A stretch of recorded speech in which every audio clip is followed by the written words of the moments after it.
A man with a shotgun, a handgun, and several knives walked into the Washington Hilton last night, got within feet of the President of the United States, and is somehow still alive this morning.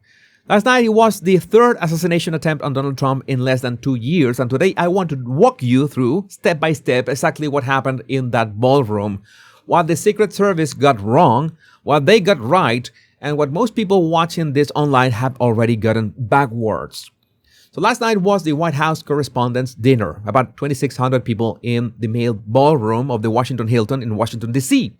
The President, the First Lady, the Vice President, Hegseth, Rubio, RFK Jr., Caroline Leavitt, and most of the senior cabinet all sitting at the head table in tuxedos and gowns, listening to a mentalist do a magic show.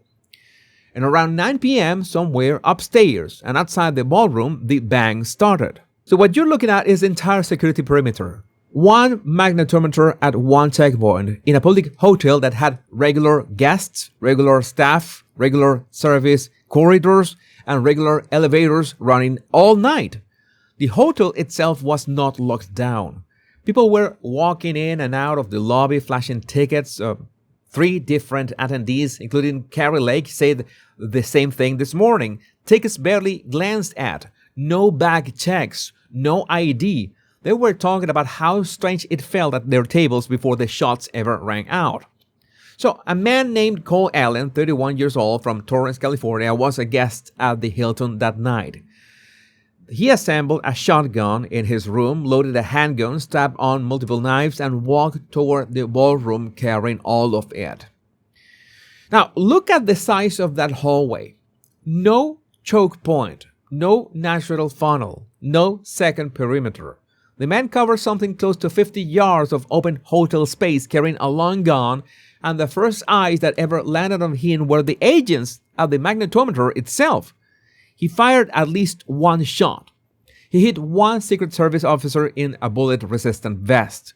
The vest did its job. The officer is alive this morning. The mainstream media take this morning is split between 2 things. One half is like the New York Times, which did not feature any sort of comment about this assassination attempt on their front page today. Yes, everybody checked. This is baffling. The other half online is calling it staged. And the technique there is the same trick they use every time something this big happens, which is to flood the conversation with smoke so nobody can see clearly what actually went wrong. Because both are wrong. And the rest of this video is going to show you why. Let's start with the geometry of the building. The Washington Hilton is the same hotel where President Reagan was shot in 1981. Same hotel, same lobby. The architects redesigned parts of the building after that day to make it harder for the next shooter. And 45 years later, we are looking at footage of an open hallway with no choke point and a single metal detector standing between an armed man and a sitting president. I have been to small businesses conferences with more layered security than this. I have walked into product launches in Europe with 2 perimeter checks before the magnetometer. The Hilton last night had 1 perimeter, and the perimeter was the magnetometer.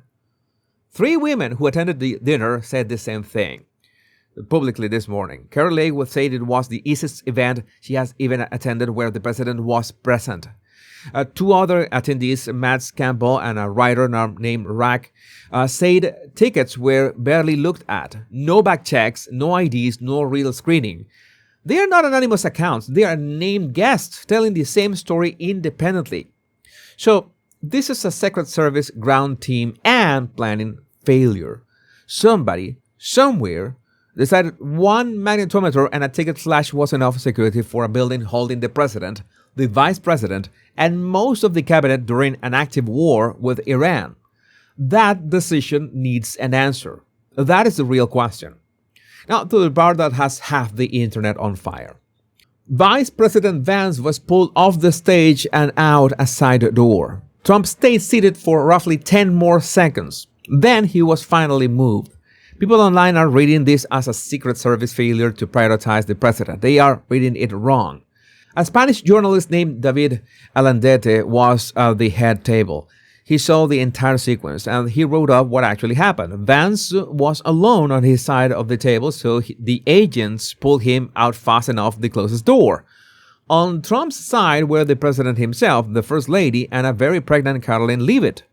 Trump did not let himself be rushed. He asked the agents what was happening. He gave orders. He told them to get Melania out first.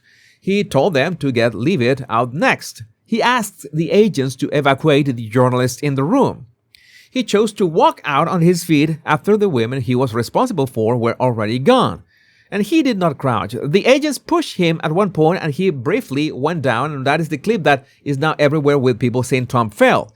He did not fall. He went down to help Melania, who was being moved low, and then he stood up again and walked out of the room on his own feet. Now, you see this same pattern across other parts of the venue. Stephen Miller went on top of his pregnant wife. Pete Hegseth stood over his wife and surveyed the room while shielding her. The President of the United States stayed in his chair giving orders until the women he loved were out of the line of fire. That is not a Secret Service failure. That is the Commander-in-Chief refusing to leave until everyone he was responsible for had moved first. That is what those 10 seconds actually were. Now, 3 quick corrections because the comment section deserves the full picture. First, the suspect is still alive. People are asking how is that even possible, and there is a tactical answer. The man was running fast at a fixed target surrounded by Secret Service agents on multiple sides. If the agents on the flanks open up on a fast-moving target, they hit each other. The only clean shot in that geometry is from an agent positioned directly in front of him. That is almost certainly what happened. There is also a real possibility, and we will know more in the coming days, that the one officer who was hit by friendly fire in the chaos. We will find out. But the suspect is alive because the geometry made him alive, not because the Secret Service held back. Second, the official charges. The acting U.S. attorney charged Cole Allen with 2 counts. Using a firearm during a crime of violence and assault on a federal officer with a dangerous weapon. He was not charged with attempting to assassinate the president, which is its own federal statute. Late this evening, Fox News reported, citing federal law enforcement sources, that Allen told investigators after his arrest that his intent was to target Trump administration officials at the dinner. The motive is on the record from the suspect's own mouth. The charges are going to need to catch up to that admission, and Monday's arraignment is going to tell us a lot. Third, the C-list won. Some accounts online are clipping a red carpet interview from earlier in the evening where Caroline Leavitt told a Fox News reporter that the president was going to bring the heat and there would be shots fired. They are presenting this as proof that the night was staged. Shots fired is a common English expression. It means verbal jabs are coming. Sportscasters use it. Workplace sitcoms use it. It has nothing to do with actual shots and everything to do with telling viewers the president was about to roast the room. If you are reading this any other way, the problem is not the president's press secretary. So, the convergence. So, pulling all 3 fronts together.